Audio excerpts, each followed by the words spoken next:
Hello, everybody, and welcome into the Two for Talking podcast. I'm your host, Corey Tusick, and I've got Joe Bartnick and Josh Yoey alongside. And guys, just so everybody knows, we're in our new little comfortable digs. So we're hoping to use this more often. But the Penguins don't call it a comeback.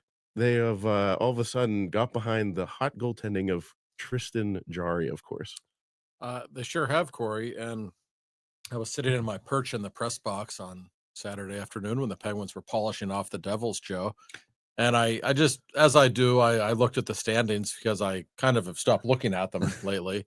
And I said, Jesus, they're only 4 points out of a playoff spot. Is that right? And yeah, oh, wow. Now it's 6 points. And I realize teams have games in hand. And I'm not suggesting they really have a chance to make the playoffs. They would pretty much have to run the table. But given where they've been, it got my attention. And I have to say this, Joe.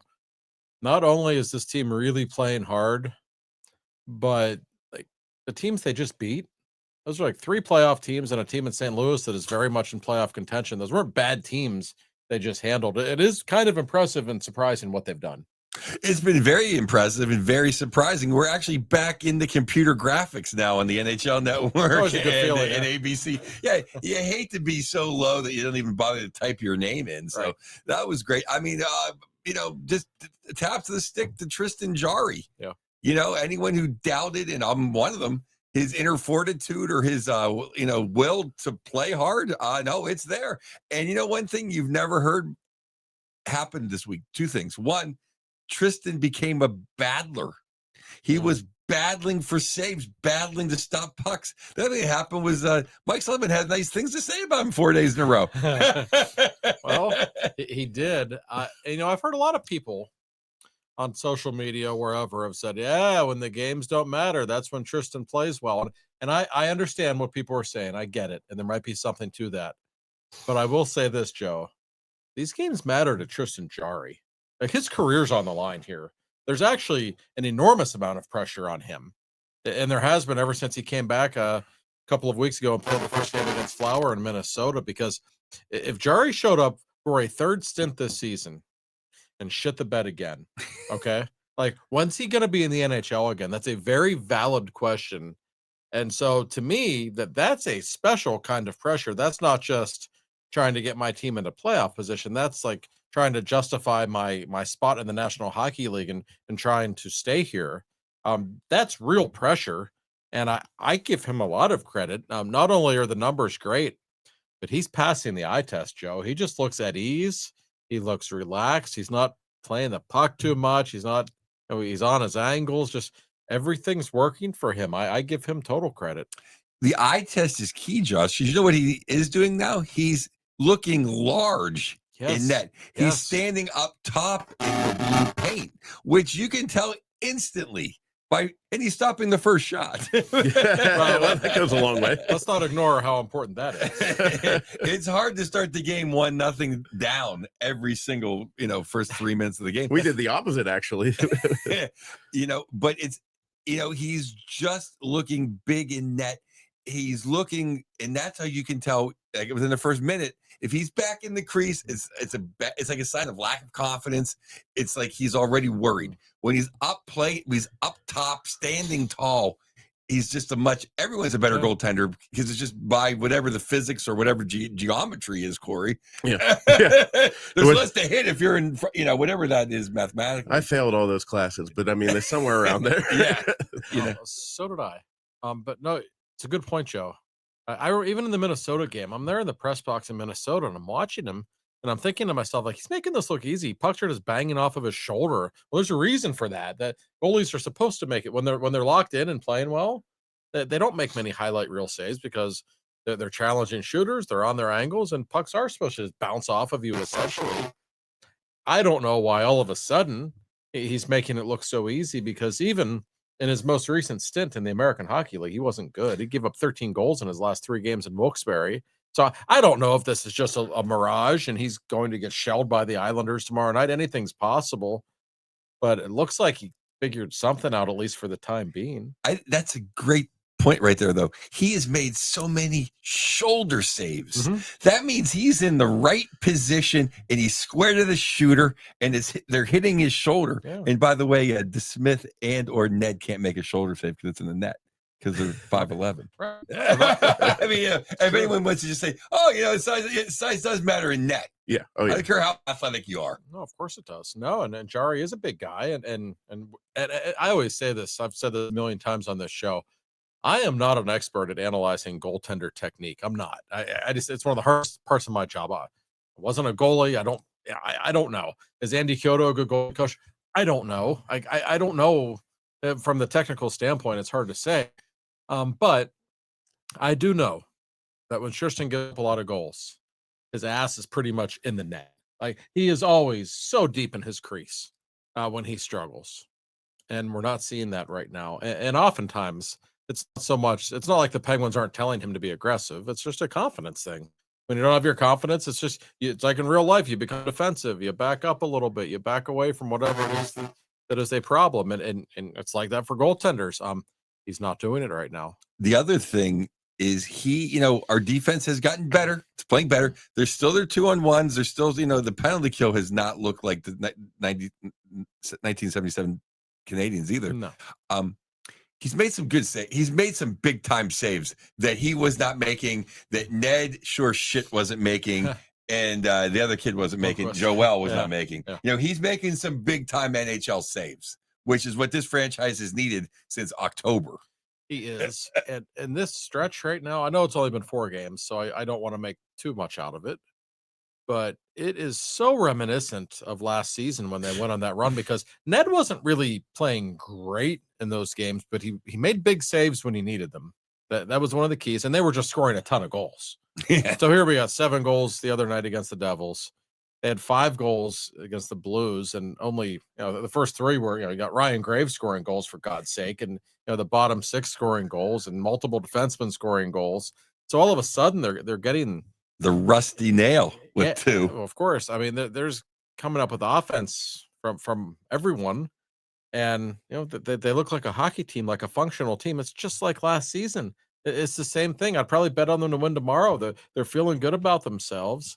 Do they really have a chance to make the playoffs? No. I mean, realistically, there's nothing that tells me this team's capable of like a 13-2 run to end this season. I just don't see it. But it makes the games people don't want to admit it, but I'm telling you, they were looking at the scores the last couple of days just a little harder. Like, maybe if the Rangers and Blue Jackets lose a few, and Penguins play the Blue Jackets on Friday, like your mind starts thinking that way when there's a little bit of hope.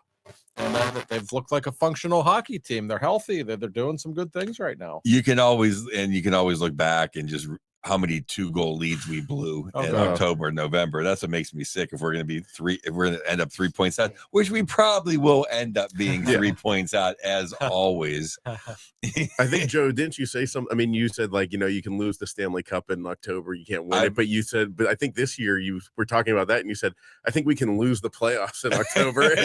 Yeah. I mean, that's like my second or third t-shirt. Yeah. You can't win the Stanley Cup in October, but you can lose it. It's true.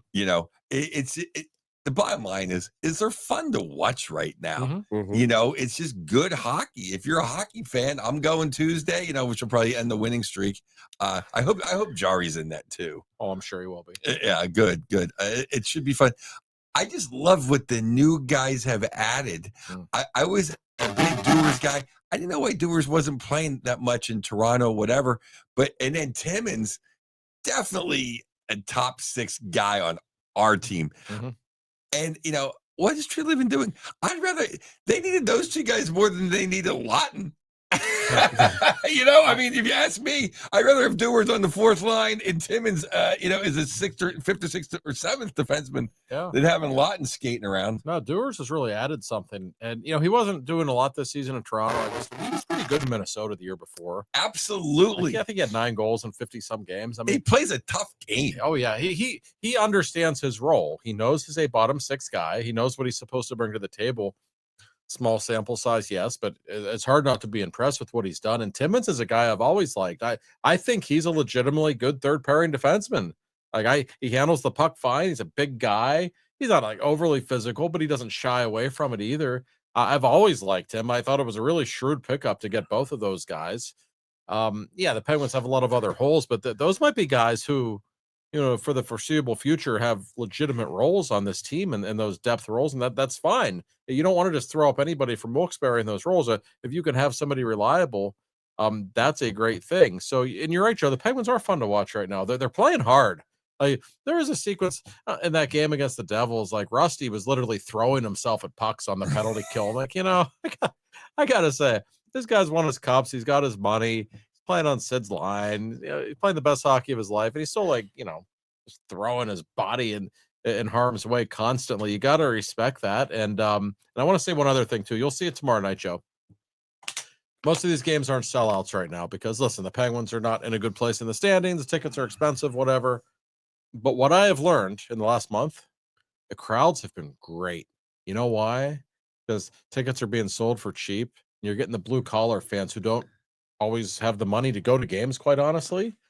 They're the real fans in a lot of cases. Yep. And they're going to games. They're making noise. It's actually a great hockey crowd. You're going to love it tomorrow. I am going to love it. I can hear on television that it sounds like a full house of energetic fans, Yes. even if they're down like by 2,500. But that's who you want in the building. Yes. Let the people who want to be there, not the people who are there to make a business deal in between periods, who can't even get to their seats in time. And that's what, honestly, not that I compare cups because all cups are great, but the 09 cup, like that run of 08, 09 was so much different than 15, 16 because they didn't quite jack the prices up yet. You know what I mean? Like it was a much more corporate vibe with the 15 and 16 cup or 16, 17 cups, where 2009, like that whole run, it was just when Sid came and, everybody, Yes.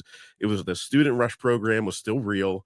It was still a $20 ticket that you could wait outside for. And, it's just the real hockey fans, when they're in there, it makes a palpable difference on TV. You know what I would say? The best crowd in that building I ever experienced was, I don't know if you guys will remember this. You might.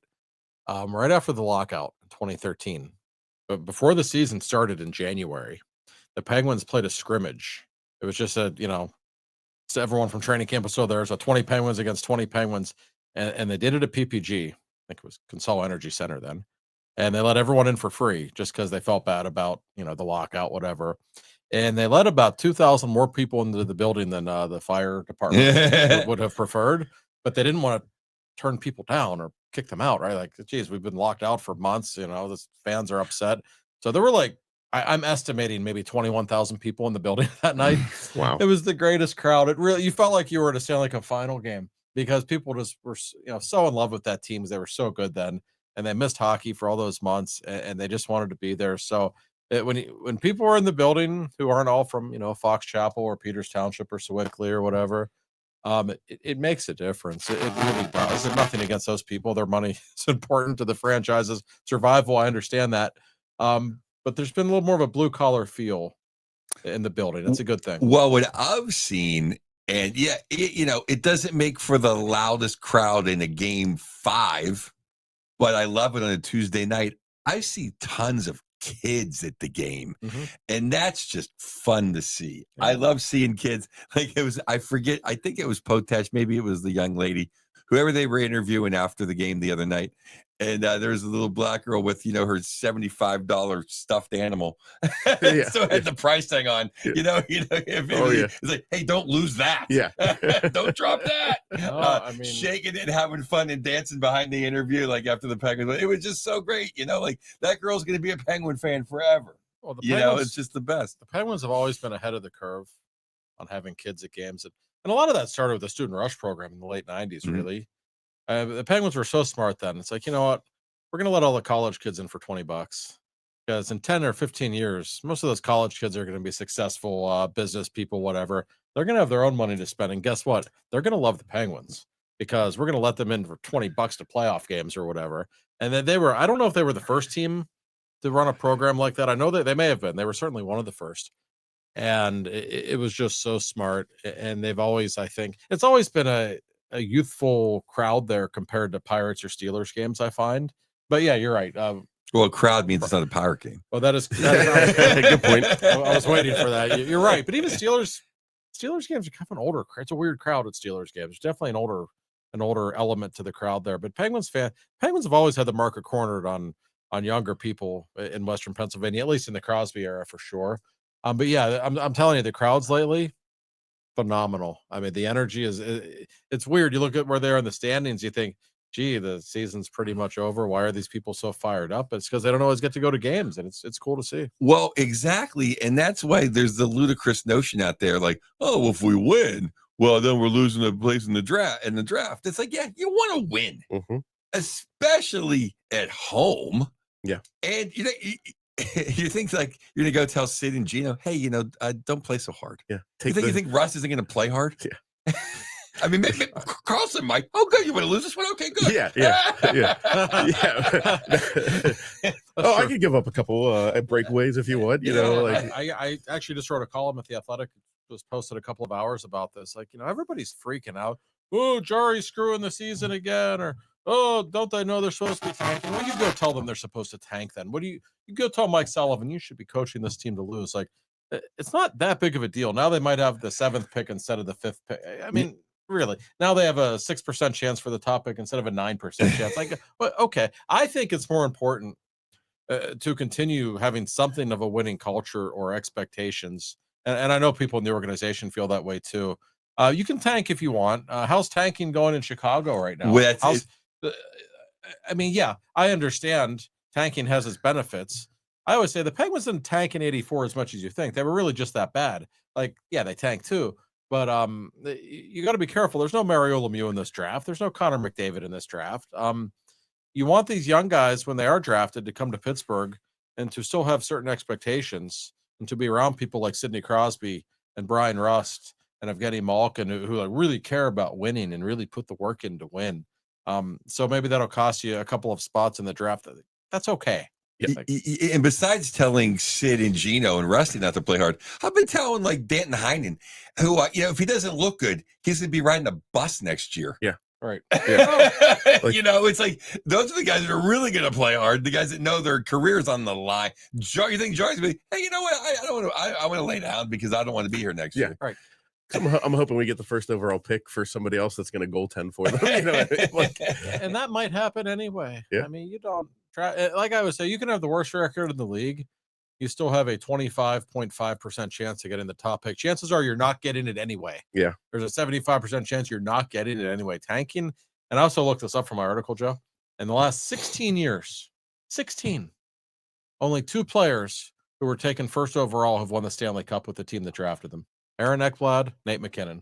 I was going to say that would be a good trivia question. And Florida didn't really nothing against. Yeah, Ekblad. It's not because of Ekblad. He's a good player, but I mean, yeah, they would have won the cup without him. I'm sure. Juice. Apparently, he does. Yeah. Think about that though. So really, the only star player who's been drafted first overall in 16 years to win the cup with that team is McKinnon. So it's not which isn't to say that you wouldn't like to have McDavid or Matthews or great players. Yes, they haven't won the cup yet. Maybe they will.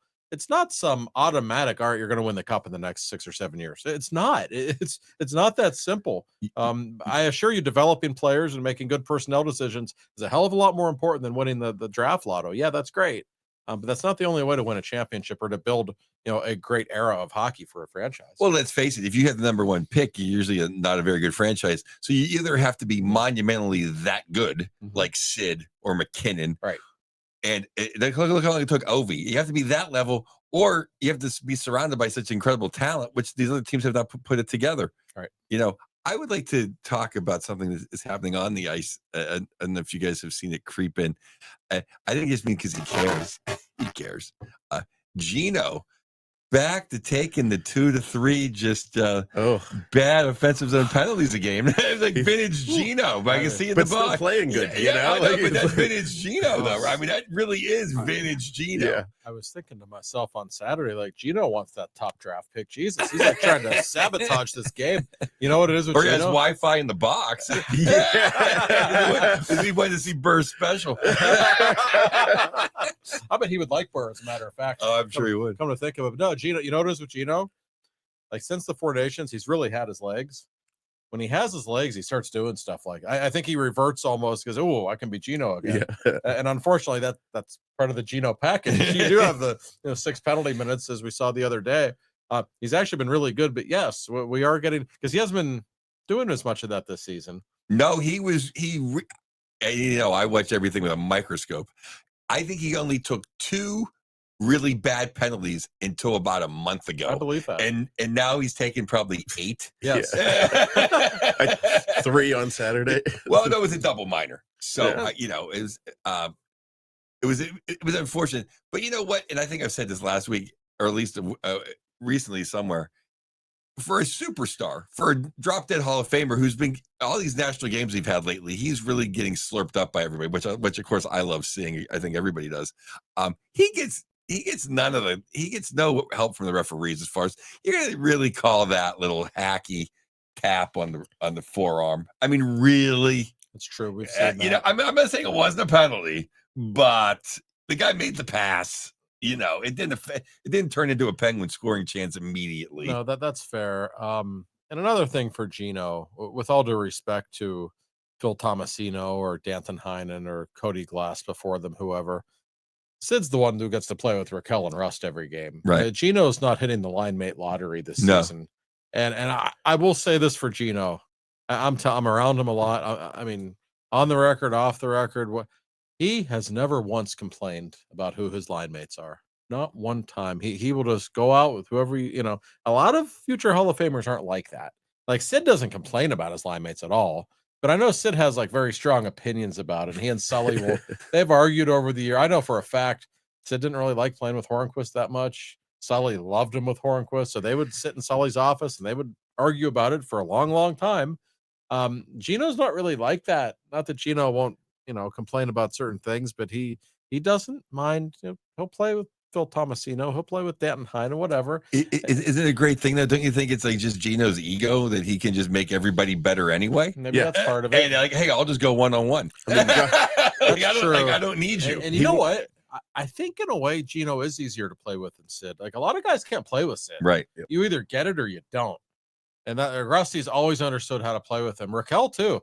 Ricky and Raquel keep getting better and better together. Like the chemistry that we see between those two, off the charts. Oh my God! I mean, it's really starting to grow. It's more than Rusty, actually. Might be. I think Raquel has more God-given ability or natural ability. I mean, no one works harder than Rusty. Right. This leads us to the $1 million question, Josh. Because I love Tomasino. I think he's working great with Gino. Yeah. When is Tommy Novak coming back?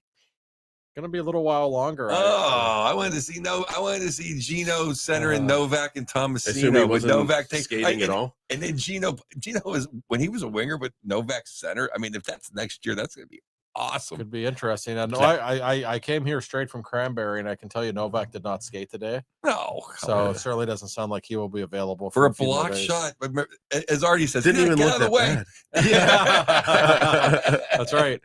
So yeah, I don't think we'll be seeing him, but I want to see more of him because the skill level is certainly there. The skating ability is certainly there. I'm curious to see what he brings to the table. But yeah, I mean, Tomasino, and we should talk about him because he's one of these guys. Like he's only 23, I think. Yeah, he's really young.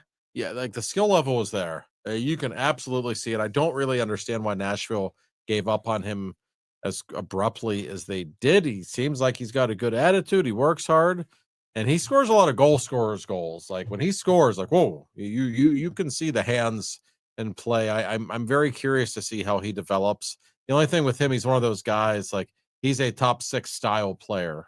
I don't know how much he helps you in a quote unquote bottom 6 role, even though the game has certainly changed a little bit and guys like that can play in bottom 6 roles. So I'm curious. Well, I just think he's just earned Gino's line mate. I think he has a chemistry with Gino, and I think he's easily in the next pairing of good offensive wingers. I don't think there's any question. Yeah. I mean, unless you just want to spread the wealth and have him on a third line, that begs me another question. And I wish I knew this off the top of my head because I wouldn't sound like an adult. But is Hayes signed for next year? Yeah, I think one more year. Okay, because if not, whenever he has to not play as much.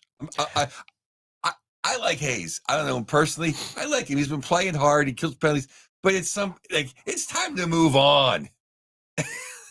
Especially in the number 1 power play, which he's playing pretty good on. I'm not trying to knock the guy. I'm really not trying to knock the guy at all. But you know what he is.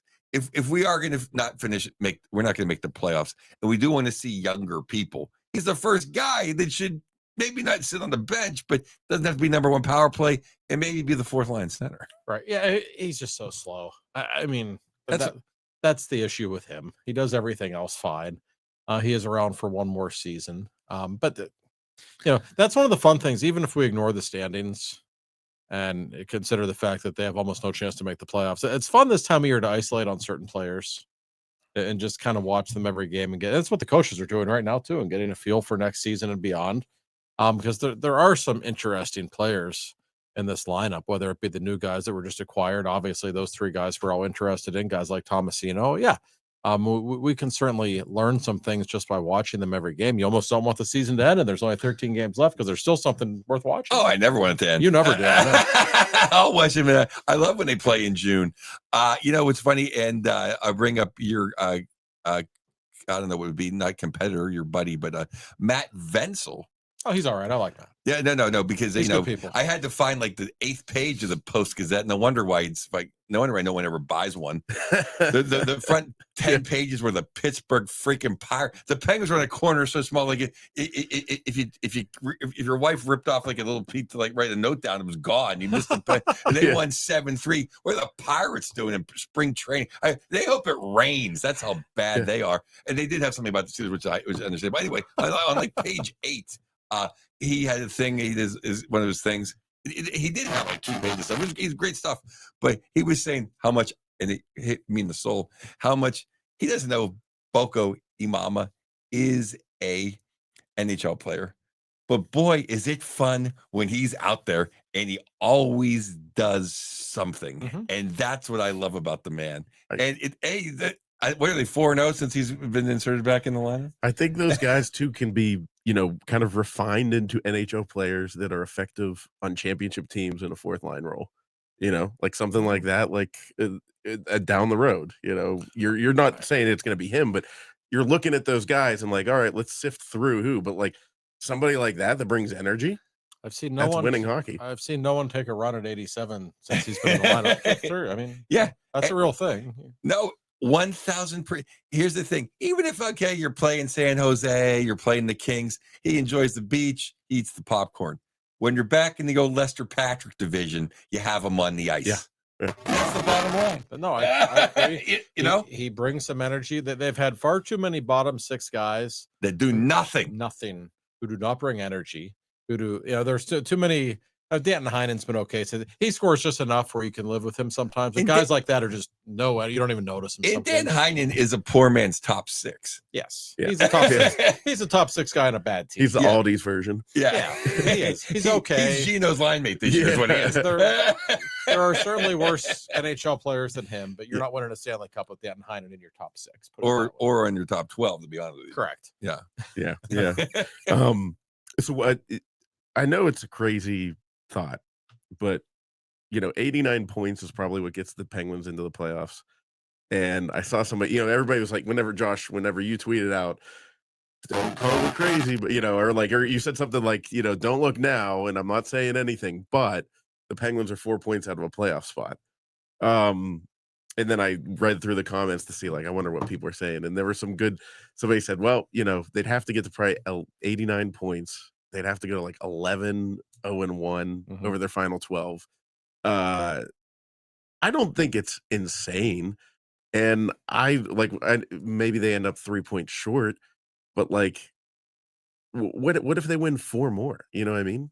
What if they win 3 more, 2 more? Get 6 out of the next 8 points. Points though, Corey, doesn't seem like a lot. Doesn't seem like enough. Not for the East this year. It's so bad. That's why. Oh, it's that bad. I mean, it could. I think the problem is, and I'm not the first person to think this, they just have like 6 teams to climb over. Yeah. And they're all going to play each other. And that means they're going to be between 2 and 3 points handed out every night. Yeah. I mean, Corey, with all due respect, I think it is crazy to think that they have a chance to do it just because of that. But also, they're going to lose. I mean, I just. You think they're going to lose more than one? Come on. I see no evidence that this team is capable of stringing anything together. I will say it will get interesting. Maybe a little more interesting. Let's say they beat the Islanders tomorrow night, which certainly is possible. Game after that's against Columbus in Pittsburgh on Friday night. Phil Kessel bobblehead night? I think it is, yeah. you win that game. That's one of the primary teams ahead of you that you're chasing. If they win those two and you've won 6 in a row, I think at that point it's fair to look at the standings. Like, because at that point there's 11 games left. All right, if they go 9-1-1, is that enough to have something like that? I mean, listen, why not? I asked Sully about it after the game Saturday, and he said, "Yeah, we're aware of it." And he said, "We look at the standings every day. We know we haven't given up. Or we're good." He said, "Anything can happen," and he's right. Anything can happen. I'm not to the point where I think it's something to get overly excited about just yet, but we cannot overestimate how much these sucks. I mean, it's a terrible conference. And I think that's my point, is that like we're literally maybe a week away from being like, oh shit, like this, like we may actually have like a 1 in 8 shot at making the playoffs, which is greater than we improved the other day from not on the radar to 0.1. And then from 0.1 to 0.2% chance. I saw that. So, it's not often you double your chances. It's just like last year. That's about what their odds were, that game in Denver. There was a Sunday afternoon game. I think it was March 24th last year. Yeah, I was in Philadelphia watching it, and they were up 4-0 and lost 5-4. Right. But even that game, when it started, they got the point. They came home. They got hot. At that point, I think they had like a 1% chance to make the playoffs, and they were very much in the running in the last week of the season. So it's happened before. You cannot deny the parallels, but I would caution everyone not to get too excited. I think the problem is, though, and I think Detroit and Montreal and the Islanders all look like they were just going to fade away. Yes, especially after what they did or didn't do at the deadline. And who would think Mrazek would come in and and play like Hasek? Yeah. So like they didn't go away. Montreal somehow. Who would think that when we beat them like 9-1 or whatever that Friday night, that they would be ahead of us at some point? So I think that's the problem, and somehow the Islanders won't go away. They never do. That's the thing with the Islanders; they never go away. Peskiest, most annoying franchise. It looks like Ottawa's separated itself a little bit. They certainly look like they're going to get in, and Columbus all of a sudden looks a little shaky. Who knows? But above all else, I give the Penguins credit just for playing as hard as they have. And there have been some games like that game in Colorado a couple weeks ago. They should have won that game. They outplayed the Avs that night. Other than the game in Vegas where they were just horrible. You can't deny that they've been impressive, and they're doing it, against Minnesota, which is probably going to be a playoff team. Vegas, definitely a playoff team. Jersey, definitely a playoff team. St. Louis playing really well. I mean, so these aren't bad teams they're doing it against. No, I am happy they are. Obviously, I'm happy they're winning. But I will say that, and they've played a better brand of hockey. They're getting better goaltending. They're getting up and down the lineup. I think their defensemen, they're like, not only are the big two defensemen playing better, or at least more conscientious, I think they have a few better guys. And they're the guys that name who I can't say from Utah. He's definitely better than what they had up there. Grizzlies still playing pretty well. And Timmins is definitely an upgrade over whoever they were throwing out there. But Minnesota didn't have Kirill.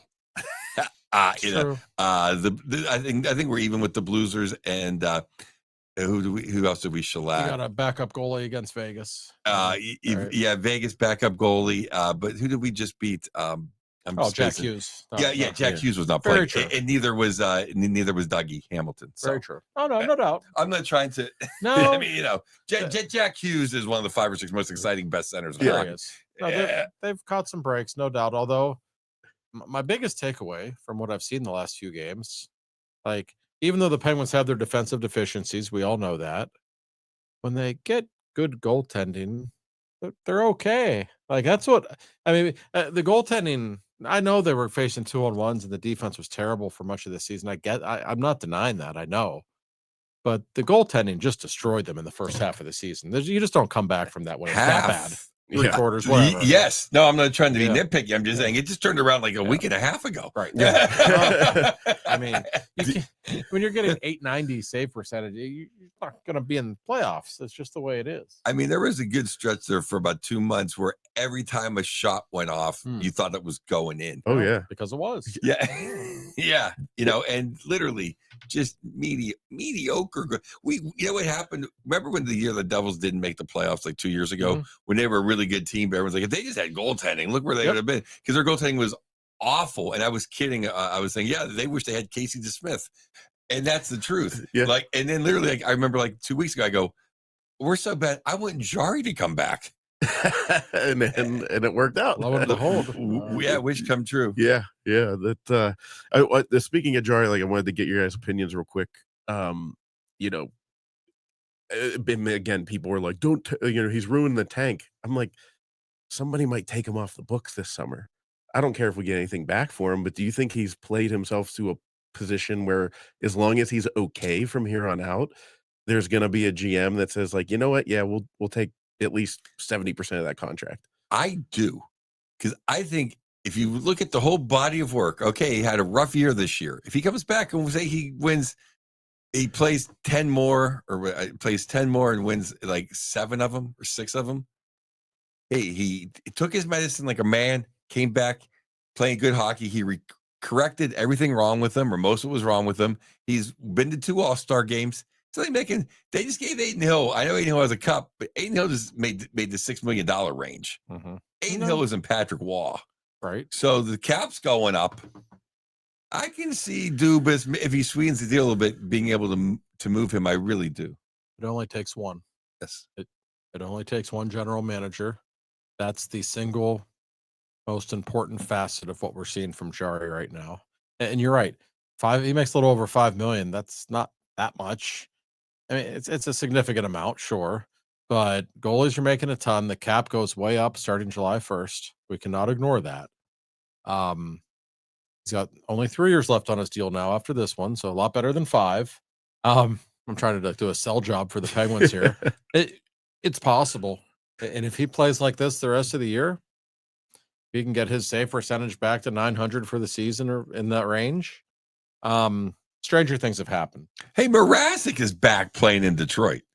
Literally. Hey, he always plays well against the Penguins, so I always think he's good. Yeah. Literally, I mean, anybody can. My buddy Frazier take a bridge, because what they do at the deadline, they got, I guess this should be our second segment. They got rid of Veleno to get Mrazek and Craig Smith.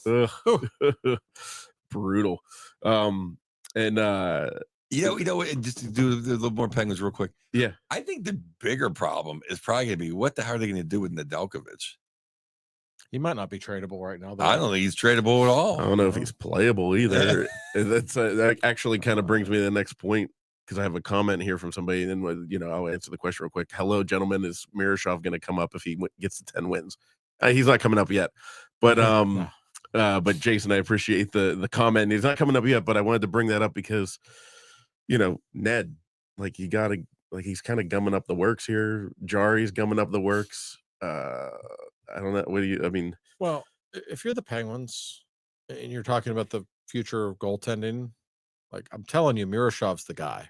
He's, with all due respect to Blomqvist, who might be an okay NHL goalie, I think you could see that there's still a lot of issues with. He had a great first few games, and that got people very excited, thinking he was the future. I don't really think he is. Now, Miroshov's different, and everything that they should be doing is grooming him to make sure he's getting the playing time he needs at the American Hockey League. I really think the plan is for him to play all of next year in Wilkes-Barre, and then the year after that to be the guy if he's ready. In Blomqvist's defense, it's like between Jarry's play and Ned, it was like we were dating sets of 4s, and then a 6.5 with a nice personality walked in. Yeah. And it was like, oh my God, look at this guy. He's the future. That's a great call.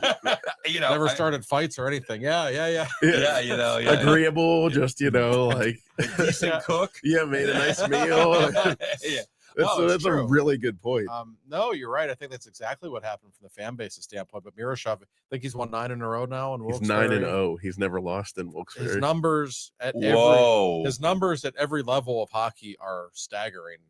You see him play in person, like, his athleticism is off the charts. Joe, the Penguins are really excited about him. I'm excited about well, then let's just say, for S's and giggles, that Jarry isn't moved. Mm-hmm. I think you got to go Jarry, Blomqvist, Ned, and Miroshov at Wilkes-Barre. Yeah, I was just gonna show you. Look at his stats, Joe. Like 9-0, 241 goals against, 921 save percentage, and and Wilkes-Barre, and that, Pretty good. Well, you know, Jack St. Ivan, he's clearing the crease. those are the numbers he puts up everywhere. Yeah. I mean, there is a consistency, and I always say this with him: he was taken in the 4th round for political reasons. Like Russia had just invaded Ukraine. A lot of teams were staying away from Russian players. They just didn't think they'd be able to get them over here. And Ron Hextall, of all people, with the vision, with the guts to go for it, to take him in the 4th round anyway, might have been Hextall's one great accomplishment as Penguins GM, but maybe he did something good. I don't know, because maybe it was a mistake and the assistant GM made the pick. I don't give Hextall credit for it. Would have been asleep during that one. I give Hextall credit for anything. But I mean, this kid, a lot of people in the organization are really excited about him. And you know, they don't want to rush him. There are a lot of goalies who, when they play that whole season, they really get a lot of time in the American Hockey League. It's good for them. Matt Murray, Braden Holtby, John Gibson. Like, those are all guys who went on to become terrific NHL goalies who really were seasoned in the AHL. They didn't come right up. And Miroshov, you could throw him in the NHL right now. I'm sure he wouldn't look out of place. But you'd rather bring him up when you know he is ready to go. Yeah, no, and that's, I mean, I've been following him, you know, just to like, I was like, oh, like, it kind of, I think it was probably around when he got drafted, and somebody, maybe it was you, Josh, that made the comment why he got drafted lower. But that's why when he went to the ECHL back down, I was like, I want to go interview him instead of driving 5 hours. I want to do it an hour and a half away, because he's not going to be there long. And if so, shameless, you know, self-promotion of our YouTube page, or on the podcast, you guys can find it. I interviewed the kid, and everyone that's commented on it is like, this kid seems like a gem. And like, and that's the best way I can put it, is like, having met him and like dealt with him, like, he kind of seems like a non-goofy version of Marc-Andre Fleury, like a good personality, just a good kid, you know. And like, and he's got his head on his shoulders, where like, even I'll just say, like, my kids were with me, and my kids were talking to him afterwards, and he was asking them about their careers. And my son said, what does it take to get to where you are? You know, my son's 9, and he's like, you don't need to be worried about that. You need to focus on, you're playing a kid's game. He's like, even when I give up a goal, I'm playing a kid's game, you know. And I'm like, so I'm like, this kid's 20 years old. Like, you know what I mean? Wow. He's No, and he's living in Wheeling. Jesus Christ, save him, Wilkes-Barre, Corey. no. well, now he's at Wilkes-Barre. Well, from Wheeling to Wilkes-Barre, Jesus.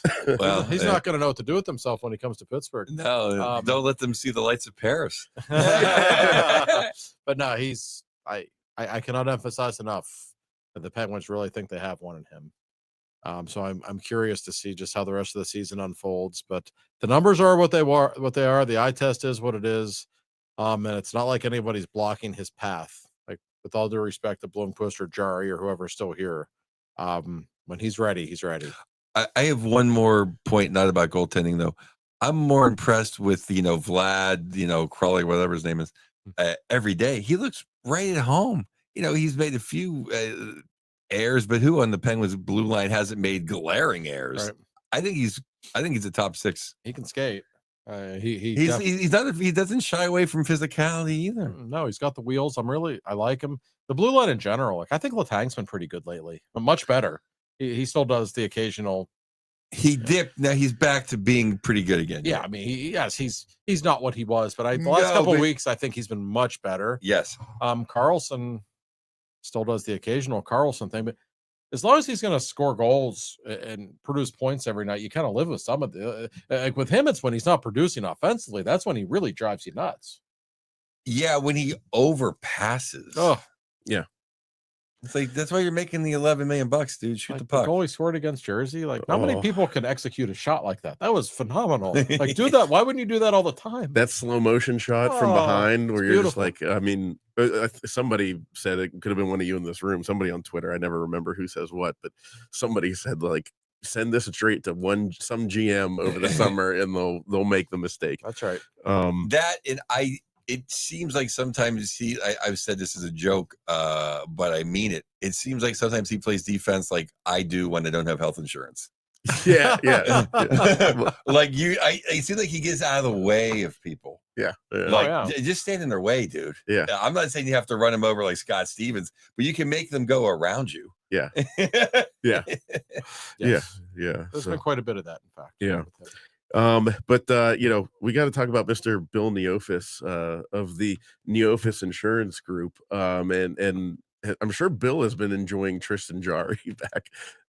He has, and he's still reveling in the glow of the Carrot Top performance, right? He's still. I mean, if you get shouted out by Carrot Top as being his top I think fan, they might just become pals now. I think he might just go out to Vegas and take him out to dinner and stuff. I don't know. It's a real bromance there, but no, Bill's the greatest insurance man in Pittsburgh. My question for Bill, like, here's the thing: Bill's a 66 guy through and through, and Bill goes to most home games. Gonna have to ask him, like, you gonna go see Ovechkin if he has a chance to break the record in Pittsburgh? As Gretzky will be there, and Gretzky and Ovi kind of get Bill worked up a little bit. He's very partial to 87 and 66, so that might be tough for him if he has to decide to go witness history or just risk being annoyed by having Gretzky in the building. I don't know. But that said, you can talk with Bill about this when you go visit him at Neofis Insurance. They're located in the North Hills.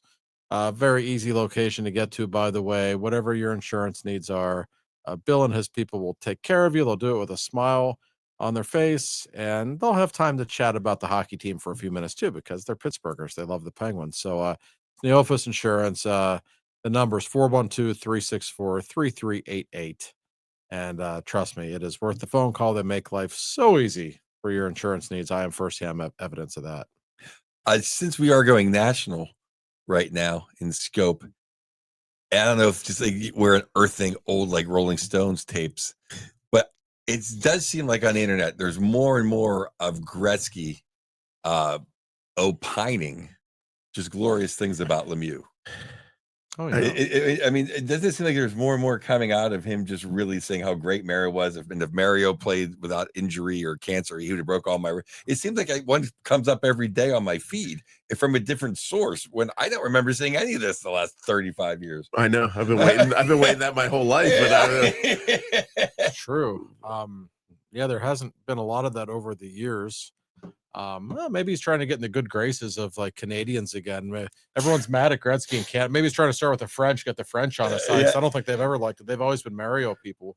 But no, to Gretzky's credit, I mean, we all know it. But Gretzky will tell you, from a physical standpoint, Mario could just do things he couldn't do. Oh, and I always say go find, like, literally go on YouTube and look for a Mario Lemieux highlight video, and then watch a Wayne Gretzky highlight video. There's no highlights. Yeah, just as someone who's lived out of this city for 30 years, I just never debate it with people because like the numbers are the numbers. So I'm not going to sit here and argue with somebody. Mm-hmm. I always say there's the Holy Trinity. You pick whoever you want. That's right. And then that's it. But it seems like they're not recent. They're like from 10, 15 years ago. Gretzky has a different haircut. Lemieux's younger, or whatever. It's just fun to watch because since we're going national, speaking of just ultimate superstars. Since it is Monday, it is live. Thanks for watching, listening. We love all of you. It still will be on the highlight reel. It'll still be like you can find it real quick. Go watch what Cal McCarr did in overtime yesterday. Oh God. I mean, are you kidding? That's why, like, I love Big Mac, but McCarr is my favorite player that doesn't play for the Penguins. I love him. He's the only guy I've ever seen skate backwards and catch McKinnon. Like, didn't have to turn around. To me, he's a superhero. And all you know, we're talking about Gretzky. When Gretzky was on the TNT panel, all you need to know is he said that he's the best defenseman since Bobby Orr. He forgot about Paul Coffey. Whoa. Well, or just skipped him. Yeah. With all due respect to the doctor. Yeah. Who does the doctor? Please, big Paul Coffey. Forgive us, Paul. Like, I will say McCarr is better defensively than Paul Coffey ever was. He's actually pretty good defensively. He gives McDavid fits. McDavid doesn't like playing against him, so he can keep up with him. Nobody else can. Yeah. Now McCarr is, I don't know what he's 25 years old or whatever. He's put him in the Hall of Fame right now. Yeah, he's that good. Like he's that decorated. And I hear some people like to compare Quinn Hughes with him. Quinn Hughes is a great player. He's not Kel McCarr. No, I'm sorry, he's not. No. McCarr, there's nothing that guy can't do. It's like if Columbus makes the playoffs, I want to give the North to Zach Werenski. Who's been great. I think he's had a hell of a year, and he's incredible. Let's give it to him this year because it's like the LeBron thing. If you're just saying the best defenseman, you just give it to Cal McCarr every year. Yeah. And that's it. It's his award. No, it really is. It will be an indictment of the Avs if they only ever win one cup. During an era when they had McKinnon and Makar. No, absolutely. Because those are clearly two of the 5 best players in hockey right now. And Makar, for a defenseman to bring what he does to the offensive side of the puck and just his overall game, he might be my favorite player in the league to watch too. Nobody else is like him. The way he broke up that 2-on-1 too. Did you see that one? Where he just, it's like, that's to me, like expert level defenseman, as a defenseman myself, where you're like, you want to watch somebody, if they're a good defenseman, watch how they take a 2-on-1, like Chris Letang and Erik Karlsson. Carlson's like, not the greatest 2-on-1, but like that was like expert level, it was phenomenal. And he is unreal. And I think he's the closest thing.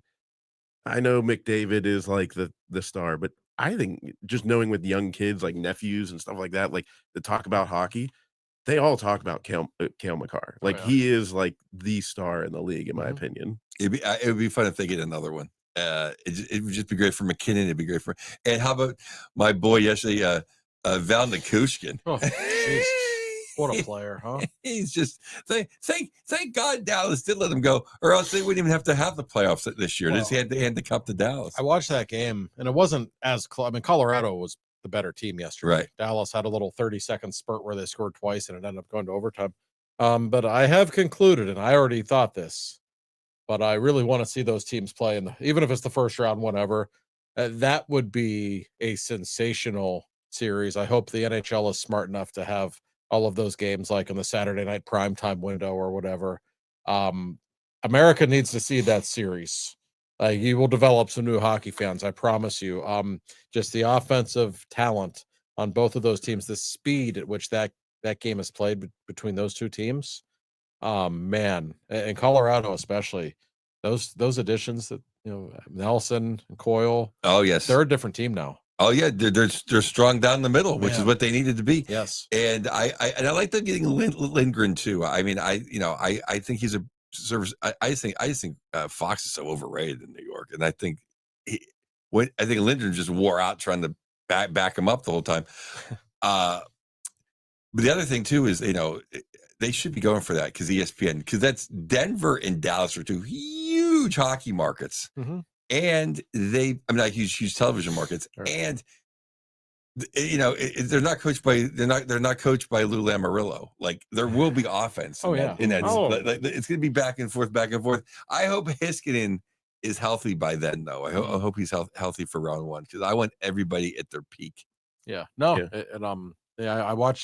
I made some observations just watching games yesterday. I enjoyed that game, and I stayed up late to watch Vancouver and Utah play.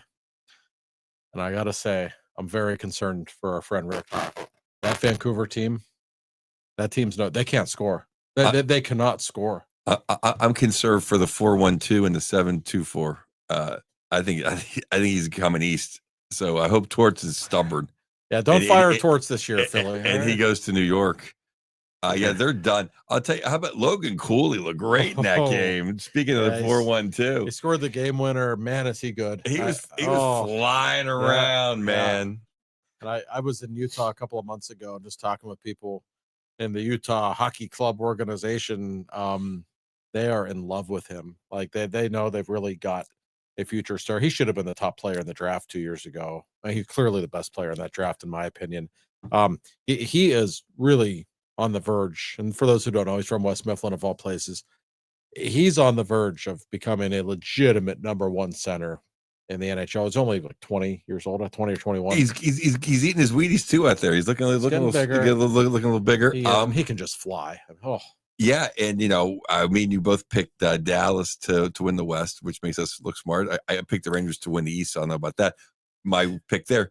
But I also picked the Utah Football Society, whatever they call themselves. Yeah, so did we. You picked them to make the playoffs. So I don't know, Corey, you have to bring out your math skills, but we both not as bad. You did pick that. I couldn't remember if it was you or Frazier. I know someone on my team said, but it's not as bad as Penguin mathematics. But they say there's a chance. Utah, Utah, they're 2 points out. Yeah, but they're down a couple games though, right? The Calgary has 2 games in hand on them, and they have they're tied, but like Calgary's Vancouver kind of and them are bore. tied in games, and they're just down 2 points. Calgary doesn't entertain me. I can't really cheer for them to get in. Vancouver is. Listen, our friends Jim Rutherford and Rick Tocchet have major issues with that team. Their number one center stinks. I'm sorry. And he's soft. He's so soft. And I watch them play. They can't generate offense. They just can't score. I think that, and they have a big Eastern road trip coming up too. I think they are in serious trouble. Utah doesn't give up goals really. They're pretty stingy defensively. They got some veterans on that team, of course, a couple of whom once played in this neck of the woods with guys like Ian Cole and John Marino. They have a pretty good blue line. Oh, they stole Sergachev. Sergachev's a poor man's Hedman, and that's not even I'm not even trying to insult him. He's a great player. They really backed up their blue line, and Vejmelka was good. Like for a few years, had a bad down year last year. They had the other kid came up and played really well, but Vejmelka they just signed the beginning for like 5 years. Vejmelka's a good goaltender, and I'll tell you, I've always been a Lawson Krause guy. Clayton Keller is a good player. Yeah, he is. He gets no press. He's a good player. They got some guys on that team. Oh yeah. I it's like I want them to make it. But then it's like not to look smart. I just think they're fun to watch. Mm-hmm. But then it's like, who do I want in? I'd almost have to see Billy G go down, but he's not. Well, he's that team's got trouble though. They do. They can't score right now. They're so banged up. I don't know, Kirill. You talk about a team that's just not that good. Right. I don't know how they won all those games early. I think Kirill was just going to win the Hart Trophy. He may have been the front runner. Friends of mine were like, and I'm like, you know what? You're probably right, but please. Just talk it, just make the playoffs. So you just don't go to Philly. As much as I want Utah in, I just don't want. And by the way, Rick, Tocchet, for those who don't know, we're not suggesting he's going to get fired. His contract expires at the end of the season. He doesn't have he's free to walk after the year if he wants. Oh, I thought it was you may have inside information. I thought it's a team option. It may be. If he wants to walk, he'll walk. Yeah, well, they said they're not going to they're going to say, hey, right. If I don't want to be here, they're not going to keep him. I know he likes it there. I know he has a great relationship with Jim Rutherford. I suspect Jim would pay top dollar to keep him because I know what Jim thinks of Talk as a coach. He thinks the world of him. If he really respected that much, so don't you think they just would have found a way just to throw Pedersen off a building? I mean, there's no way that Tocchet was picking Pedersen on. You don't have to give out secret information, but I mean, come on. I can understand if it was like some new age coach or somebody. That's Rick freaking Tocchet. He certainly doesn't want Elias Pettersson in the Elias Pettersson versus JT Miller war. I know JT can be a pain in the ass, but I have to think as a player, Rick much preferred what JT brought to the table. Pettersson just disappears. I don't. Everything about there's been speculation that he's hurt maybe or that he's out of shape. I don't think anybody really knows. But ever since he got paid, he's been terrible. He's been anything but a number one center. So and the Canucks were so good last year. They were so much fun to watch. They scored a ton of goals. They took Edmonton to the very brink. They had that great season and they're not capitalizing on that momentum. I was watching some of their game too last night, Joe. Quinn Hughes played 12 minutes in the third period. Because Rick knows he can't generate offense if Hughes isn't on the ice. Yeah. But man, that's too much. I mean, he is young. He is, but I'd be surprised if they make the playoffs. I think they're in real trouble. Yeah. No, I think Calgary's going to make the playoffs because they have a good coach. And they play a system and they have good goaltending. We know a thing or two about that. And if you get good goaltending, it changes everything. Yeah, I just want less Canadian teams in. Well, they won't stick around for long. Yeah. No, but how much more fun would it be if it was Utah? Oh God, much more fun. Especially in the first season there. The crowds there are unbelievable already. They're really into it. That would be cool. Utah would scare the hell out of Winnipeg too. And they really could. I can see them taking them 6 or 7 games. Yeah, because those guys can score on Halifax. Yeah.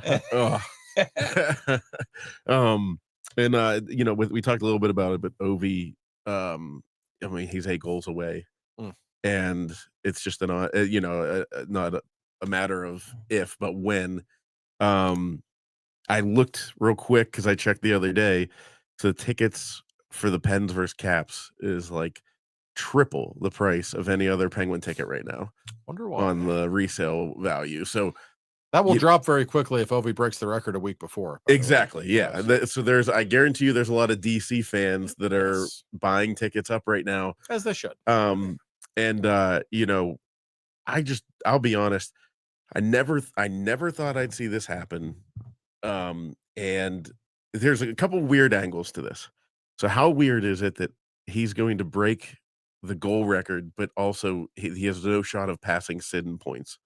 Like, you know what I mean? Like you never see that imbalance of goals versus assists. Like it's always like, you know, you're getting like, you know, 1.5 assists per goal or something like That's that. Ovi. I always bring up this story though. Like there was one year, I don't know, it was like in November. Ovechkin literally started out the season with like 23 goals and 6 assists or something. Yeah. And we always joke in the locker room, we always call that Cy Young numbers. Oh, it's 23 and 6. So I mentioned to Sid, I said, geez, Ovi's having a heck of a Cy Young season. And Sid just kind of thought about it for a couple of seconds, and he looks at me and he says, you know, if I could shoot the puck like that, I don't know that I'd pass that much either.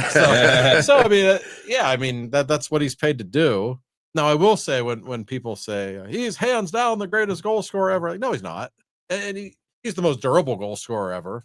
But like Gretzky and Lemieux, Mario's most physically gifted goal scorer ever. And I would throw Mike Bossy in there as well. But even Gretzky, like Gretzky was a pass first guy. How many goals would he have scored if he actually just shot the puck all the time like Ovechkin? I'd say the same of Mario, who was as much a pass first guy as he was a shot first guy. Yeah. So I'm taking nothing away from Ovechkin. He scored 1,000 goals if he wants. The guy is indestructible. He never gets hurt. He keeps going. I'm always hesitant to say he's the greatest goal scorer ever. Like to me, he's not. Mm-hmm. Well, is Hank Aaron the greatest home run hitter ever? No, it's just the most durable. I don't think. I mean, was Jack Nicklaus the greatest golfer ever? Maybe. And most people, I'm not a golf guy. Most people say Tiger in his prime was better than Jack Nicklaus. Tiger was. Oh, I don't know about that. Because we know didn't Jack finish second? Oh, in majors like 40 times or something. I don't know. My point is just because of the consistency. No, I know, but I'm just going. I just threw out the numbers comparison. Sure, that's all. Like the numbers say that it's Ovi. I mean, I think it's Mario. I think it's Mario Bossy. Bossy played the average like 50 goals a year for 7 years and retired. Like Bossy was nuts. Yeah, right. Never had to play in his 30s, which obvious. And one thing I will say for Ovi, the best thing I can say about him, other than the obvious, is numbers. His goal scoring hasn't dipped that much in his 30s. Like he was always kind of the same. Whereas if you look at Gretzky averaged like literally, I think it's 0.8 goals per game in his 20s. And it was like 0.3 goals per game in his 30s. Like a massive drop off in the 90s with his goal scoring. Mario didn't drop that much, just a little bit. Ovechkin just a tiny little bit. So I mean, his consistency is remarkable. There's no doubt about it. Yeah, no, I mean Gretzky's Blueser days and Rangers days were not draped in glory. No, by any means. I mean, definitely Sid, even Gino and Ovi have played better at extended age than Wayne ever did. Yeah. I wanted to say, it's almost summer programming, but I think I've said it on here before. If you want to hold, if you want to keep Sid on Mount Rushmore forever, you better hope Ovi doesn't win another Stanley Cup, because I think, and especially to the people who like hockey, but it's not their number one sport. It might be their third. They like football, basketball, or football, MMA, and then hockey, whatever. Because if you look at it, if you're going to say, well, Ovi has the most goals and he has the most hits all time. It's a combination. That's kind of hockey. Mm-hmm. and the new Sid won all his faceoffs. Well, that's like that's like saying, well, Sid had a good batting eye or whatever. If someone has home runs and RBIs, that's kind of Trump. It depends on what you value. That's one thing about Ovi. Like he doesn't play that way anymore. He's too old. He can't be that rambunctious. But when I think of him, like Ovechkin at his best, I think of the very young Ovi who was just running people through the wall. Oh yeah, like that was what made him. Yeah, he was a great goal scorer, sure, but it was just that defenseman having to turn their back to go get the puck and knowing he was breathing down their necks. That's what made him different than anybody that I've ever seen. There was a violence. Oh yeah, the way he played the game that was unique. And I think that's what makes him popular. I think that's why he's like, he's a super. That's why he's a superstar. If he just put in the goals and he was a Russian guy, and he wouldn't be Ovi. Canadians love him because he plays Canadian hockey. Yeah, I mean, really, when he was young, especially. No, that's true. And the Mount Rushmore thing's interesting. Like, you're never going to meet anybody who thinks Ovechkin was a better player than Crosby. You're just not. The overall, there's no question with the overall. But even this year, when Ovechkin's having this incredible, Back to the Future year, like Crosby still has like 20 or 25 more points than him. Yeah. And Sid's been like not even that great this year for his standards. Right. But you break the goal record. I mean, that's a very real thing. That's a record no one ever thought could be broken. Yeah. So you have to give him credit for that. I'm just saying you're sitting in a bar in San Francisco. Mm-hmm. Oh, who's the best player of all time? Oh, wasn't Ovechkin? I'm just saying. Yeah. Right, 3 cups to 1. It's an easier argument. Mm-hmm. And the other thing, I was looking at my phone, so if you're watching, I wasn't being disrespectful. Here's something you should know. John Kelly on a goal call the other night used the buy Sam a drink and get his dog 1-2 as a little tip of the cap to Mr. Lang. So I thought that was really way was awesome. Cool. Yeah, it was. There've been a lot of stick to you, John. Yeah, love it. Yeah, it'll be interesting. In my opinion, I'll see. I think Sid and Ovi firmly planted themselves at 4-5 all time, especially passing the goal. I think Sid legitimately might pass and be number 2 all time in points. I mean, nobody's going to touch the Holy Trinity, but it's going to be interesting. A little bit of Steeler stuff because this is phase 3. Yeah, this is phase 3. We're changing lines, guys. Del Boca Vista. But good Lord, the Steelers do not have a quarterback. Now, I will say this: they did sign Mason Rudolph, and who saved Christmas by saving the over/under. Yeah, exactly. That's right. He did. Wait, I'll never forget. We were 2 wins away. We're playing 2 and 7 teams. We lost to both in 4 days. Yeah. Like my daughter's not getting any Christmas gifts. Yeah. No Christmas gifts this year for Joe's daughter, but because of Rudolph, came his nose so bright. But I will say this: I had a friend text me and said, honestly, like Aaron Rodgers, like what's he get you? Maybe one more win than Mason Rudolph does. Like maybe. I have mixed feelings on Rodgers, simply because if you look at his season, he's coming off an Achilles injury last year, and I realize his age. He was actually pretty good in the second half last season, and you look at his numbers, he still threw for almost 4,000 yards and like close to 30 touchdowns. I mean, on a bad team, yes, and he clearly isn't the same player. I still think his ceiling is higher than it for just this season. It's probably higher than anyone else's they could get, which is why they want him. But this is about to become a circus if it isn't already. Like the longer this goes, it didn't bother me that Rodgers, he didn't sign the first day over. Oh, he's being a prima donna. Well, he's got a decision to make. Like I'm not okay. He can take his time. You don't want this to go a lot further, Joe. I'm happy with Rudolph. Like I said, he saved Christmas. He saved if that's who we got, that's fine. And here's the real question. If I can cut you off for a second. No, go ahead, cut me off, please. Rudolph, like. Let's ignore Rodgers for a second. Say he doesn't sign. Okay. Is Russell Wilson really any better than Mason Rudolph at this point? Would you give Russ $25 million a year when you've got Rudolph? Is it really worth it? I don't think so. I thought when Rudolph saved Christmas, those 4 games, he was better than anyone that played last year. He was really good. Yeah. I mean, he was. And he knows the offense. And hey, if he's not, and heaven forbid St. Tomlin goes 6-11, then maybe we can get a better team and maybe a new coach. Yeah. So I mean, it's like at some point the dam it has to go one way or the other. And by the way, the quarterback situation isn't very good in this draft. The 26 draft, it is by all accounts. There's like 4 or 5 legit first round guys, and the draft's in Pittsburgh. They can make their little splash if they want. It all kind of makes sense. Whether you get Rodgers or not, I think you have to take a quarterback by next year. I have 2. One was last year though. I love that Penix in Washington. I thought he looked like a pro quarterback. You're like, why? You pick him 7? Wait, no, now he's playing. So I like the South Carolina. I watch a lot of college football, way more in the NFL other than the Steelers. I really like the kid in South Carolina. Jackson Dart? Or no. He's at Ole Miss. Yeah, Ole Miss. Whatever it is. But I just have 2 points. And if you heard me say them on the DV morning show, then I apologize because I think they're very valid points. One is I like Aaron Rodgers. I met a couple of times. I've had some drinks with him. He's a cool guy. People hate when you get, well, he was always nice to me. He was always nice to me. If you hate him for his politics, but he can help your football team win, that's just stupid. Right. Second is people, oh, he's going to come in here and bring his own offense. Well, thank God our offense stinks. Maybe they won't do the old, hey, it's 2nd and 9. Let's throw a screen pass. It hasn't worked since Chuck Noll was the coach. Like, yeah, I hope he brings his own offense. We have 2 good receivers. Let Aaron call all the plays. Thomas just go sit and get a hot dog when the offense is. They shouldn't let anybody who's been with the Steelers the last 10 years call a play if Aaron Rodgers is the quarterback. Yeah, I couldn't agree more. And now they've got DK Metcalf. Like, I'm to the stage of my life, I just want to be entertained. Yes.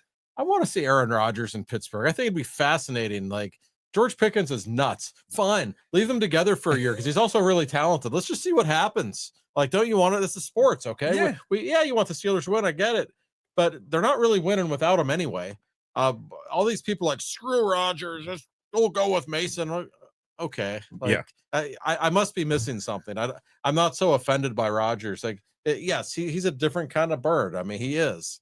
That's okay. If people are so offended by his politics, if you knew the politics of most NHL players and most NFL players, and you're of a certain persuasion, you'd be very upset. Okay, they're not all that different than Aaron Rodgers. I promise you. He's a little more outspoken. Yes. I just want the circus. I want Aaron Rodgers showing up at Latrobe at the first day of camp on July 26th. I might go and I might attend just to witness the spectacle that it would be. Well, it's just so funny. Like, it's the Steelers just treated like so much like, I don't want Rodgers because like they take it so seriously. But you're so right. It is entertainment. It's a television show. Right. I want to see Rodgers throwing to the DJ and Pickens. But I go to my dad's gym, a bunch of old guys. I love it. Like we have so much fun. The guy's like, I'm 77. I'm like, you look. Yeah, I go, you look good. I go, you look good for 77. I go, you look good for 76. But like, you hear stuff in the steam room like, I did the eucalyptus machine for 10 minutes today. It's great stuff. But this guy made a great point, and he congratulated me on my point, which I didn't need a pound of back. But he said, he goes, the whole reason why they drafted Pickett, the mistake was because the Haskins kid died. Yeah. He goes, because Tomlin wanted to get a mobile quarterback, but that kid died and it changed all the plans. I'm like, that is really well. Because think about it, they probably would have all this mess. Not that guy was Michael Vick, but he was a pretty good player. They wouldn't have traded or drafted him. And then I said this to the guy. I go, to me, the best quarterback, one of the better quarterbacks we've had, in my opinion, the last 8 years was Dobbs.